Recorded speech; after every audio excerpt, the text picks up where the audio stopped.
सत्यम सावरिया म्यूजिक। अरे बाबू अरे इतना बड़ा गम कौआ संकी लगाई है रे पूरा रोड को अपना गम का देती है।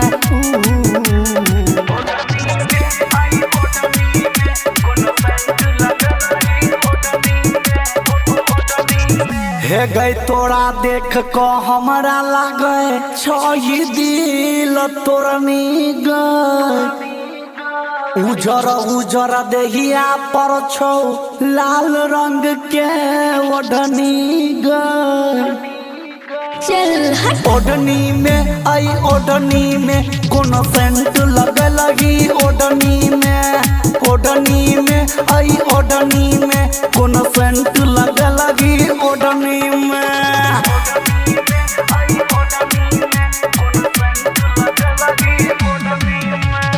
ओढ़नी में आई ओढ़नी में कौन सेंट लगे लगी ओढ़नी में आई ओढ़नी में कौन सेंट लगे लगी ओढ़नी में।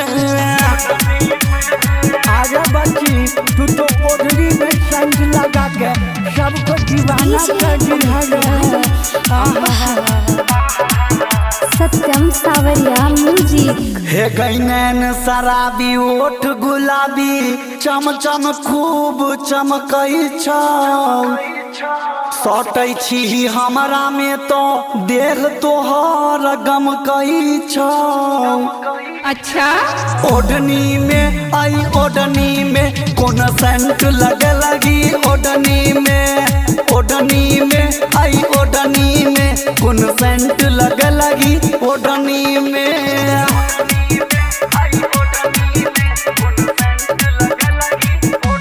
सुना ओढ़नी में आई ओढ़नी में कोन सेंट लगे लगी ओढ़नी में आई ओढ़नी में कोन सेंट लगे लगी ओढ़नी में। आजा बच्चे लगता है तुमको भी प्यार हो गया है इसलिए गम कौआ सेंट लगाती है रे।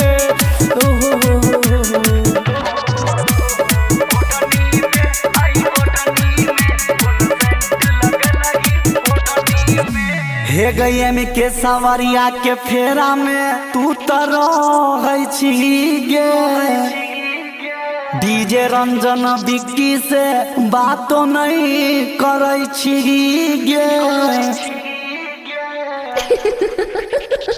ओढ़नी में आई ओढ़नी में कोन सेंट लगे लगी ओढ़नी में आई ओढ़नी में कोन सेंट लगे लगी ओढ़नी में।